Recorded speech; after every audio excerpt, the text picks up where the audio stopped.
Bonjour et bienvenue sur chevalyoga.com, volet Rêve et tarot. Dans cet espace de diffusion au sujet des rêves, je réponds aux questions qui m'ont été posées soit par courriel, soit de vive voix. Aujourd'hui, nous en sommes à la 9e capsule d'une série de 10 et je réponds à la question suivante. Que signifie l'approche jungienne quand on parle d'interprétation des rêves? Jung utilisait deux techniques en une, l'analyse de l'association d'idées et l'amplification symbolique, deux méthodes centrales dans l'approche jungienne pour l'interprétation des rêves et la compréhension de l'inconscient. C'est ce que nous allons voir au cours de cette capsule. Mon nom est Sue Anubu, je suis hypnothérapeute, un neurologue et maître en PNL. Si vous souhaitez me contacter, vous pouvez le faire en m'écrivant à rêveettarot@chevalyoga.com. Vous pouvez m'envoyer une question au sujet des rêves ou encore, si vous souhaitez une interprétation privée d'un de vos rêves en particulier, vous me l'envoyez avec vos disponibilités et je vous répondrai dans les 24 heures pour fixer notre rendez-vous sur Zoom. Ainsi, comme je vous le disais tout à l'heure, l'analyse des rêves par Jung se faisait par deux techniques en une, l'analyse de l'association d'idées et l'amplification symbolique. Tout d'abord, l'analyse de l'association d'idées.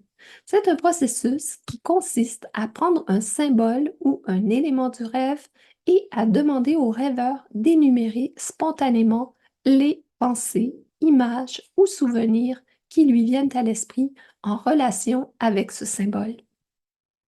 L'objectif de cette méthode est de révéler les connexions inconscientes que le rêveur a avec le symbole, ce qui permet d'accéder à des contenus psychiques qui ne sont pas immédiatement accessibles à la conscience.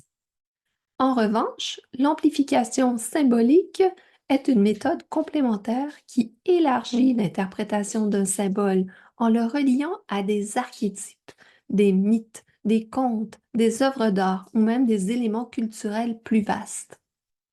Plutôt que de se limiter aux associations personnelles du rêveur, l'amplification symbolique vise à situer un symbole dans un contexte plus large, souvent collectif ou même universel, et cela permet de comprendre mieux sa signification archétypale.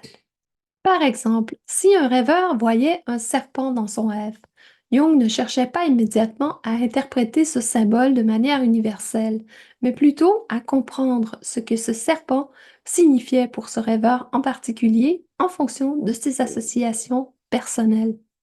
Ensuite, du point de vue de l'amplification symbolique, le serpent peut être associé à différentes significations culturelles ou archétypales, comme par exemple la sagesse, la tentation, la transformation, la régénération à travers la mue, ou encore l'énergie primordiale comme dans le concept de la Kundalini dans la tradition indienne. Jung utilisait ces amplifications pour offrir une perspective plus profonde sur ce que le symbole pouvait signifier dans le cadre du développement psychologique du rêveur.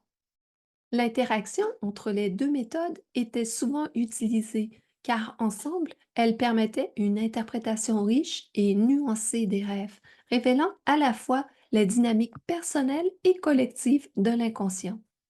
Ainsi, ces techniques sont essentielles aujourd'hui pour accéder aux couches profondes de l'inconscient et pour déchiffrer les messages complexes que celui-ci peut communiquer à travers les rêves et autres productions symboliques. Pour illustrer les méthodes de l'analyse de l'association d'idées et de l'amplification symbolique dans l'approche jungienne, prenons donc un exemple hypothétique d'un rêve impliquant par exemple un cheval. Alors imaginons qu'une personne rêve d'un cheval sauvage galopant librement dans une vaste prairie. Un rêve très simple. Du point de vue de l'analyse de l'association d'idées, le thérapeute demande au rêveur d'explorer ce que le cheval évoque pour lui. Les associations pourraient ressembler à ceci. Par exemple, le rêveur associe le cheval à un sentiment de liberté et d'indépendance. Il pourrait aussi associer le cheval à une grande force et à une énergie brute. Le cheval pourrait aussi, dans une prairie, rappeler au rêveur un profond lien avec la nature. Et du point de vue de son expérience personnelle, le rêveur pourrait se souvenir d'une expérience d'enfance où il a vu des chevaux sauvages, ce qui l'avait fortement impressionné à l'époque. Ces associations révèlent des éléments personnels importants pour le rêveur. Le cheval devient un symbole de ce que le rêveur ressent comme étant des aspects de lui-même ou de sa vie actuelle. Peut-être a-t-il une grande envie de liberté ou de reconnaissance de sa propre force intérieure, ou encore a-t-il un besoin de se reconnecter avec la nature. Après avoir exploré les associations personnelles, le thérapeute pourrait passer à l'amplification symbolique en élargissant le symbole du cheval dans un contexte beaucoup plus vaste. Le thérapeute pourrait par exemple introduire des éléments comme le cheval dans les mythes, le cheval qui apparaît dans de nombreuses cultures comme un symbole de puissance, de noblesse et parfois de sauvagerie indomptée. Par exemple, dans la mythologie grecque, le cheval est associé à Poséidon, dieu des mers et des tremblements de terre. Il symbolise la puissance et l'énergie primordiale.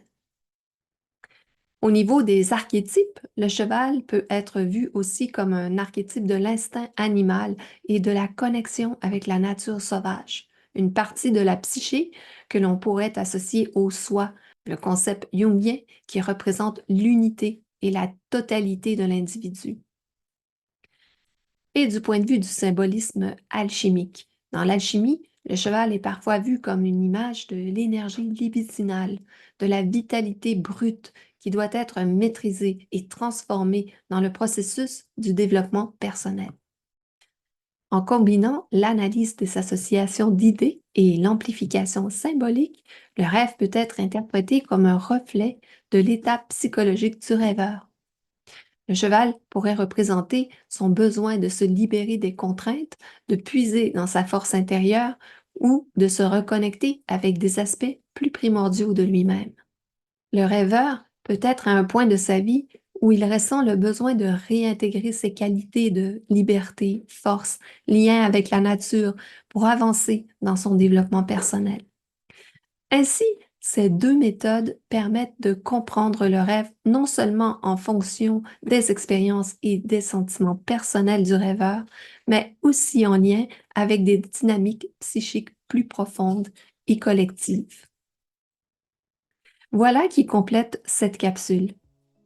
Merci de votre présence sur ce volet Rêve et Tarot.